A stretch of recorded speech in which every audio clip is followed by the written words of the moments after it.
નમસ્કાર મિત્રો, વિડીયોમાં તમારું સ્વાગત છે। જી હા મિત્રો, અત્યારે હાલના મોટા અને મહત્વના સમાચાર સામે આવી રહ્યા છે। તો મિત્રો, સમાચારમાં વાત કરીએ તો ગુજરાત સહિત દેશભરના ખેડૂતો માટે સારા સમાચાર। નવા વર્ષે બેંક ખાતામાં આવી શકે છે મોટી રકમ। PM Kisan Samman Nidhi update. દેશના લાખો અન્નદાતાઓ માટે આવનારો સમય મહત્વપૂર્ણ બની રહેવાનો છે। પ્રધાનમંત્રી કિસાન સન્માન નિધિ યોજના અંગે હવે નવી આશાઓ જાગી છે। દેશના નાના અને સીમાંત ખેડૂતો માટે પ્રધાનમંત્રી કિસાન નિધિ યોજના વરદાન સ્વરૂપ ગણાય છે। ખેડૂતો તેમના આગામી હપ્તા એટલે કે 22મા હપ્તાની રાહ જોઈ રહ્યા છે। ત્યારે ખેડૂત સહિત ખેતી સાથે સંકળાયેલા સૌ કોઈને નજર આગામી 1 ફેબ્રુઆરી 2026ના રોજ રજૂ થનાર કેન્દ્રીય બજેટ પર મંડરાઈ રહી છે।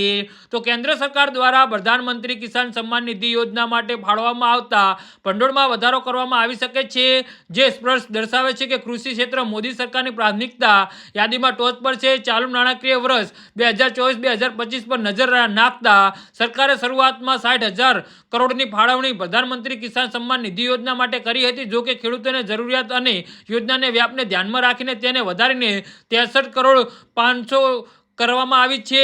આ વધારો મામૂલી નથી, તે લાભાર્થીઓને વધતી સંખ્યા અને કોઈ પણ માત્ર ખેડૂતના ભંડોળમાં અવરોધ ન આવે તે સુનિશ્ચિત કરવાની સરકારની ઈચ્છા દર્શાવે છે। છેલ્લા 2 વર્ષમાં 2000 કરોડથી વધુ બજેટનો વધારો સરકારના ઈરાદાઓને સ્પષ્ટ દર્શાવે છે। જી હા મિત્રો, તો આના વિશે તમારું શું કહેવું છે તો નીચે અમારી કમેન્ટ બોક્સમાં જરૂરથી જણાવજો અને અમારી યુટ્યુબ ચેનલને સબસ્ક્રાઇબ કરવાની ભૂલતા નહીં। ધન્યવાદ।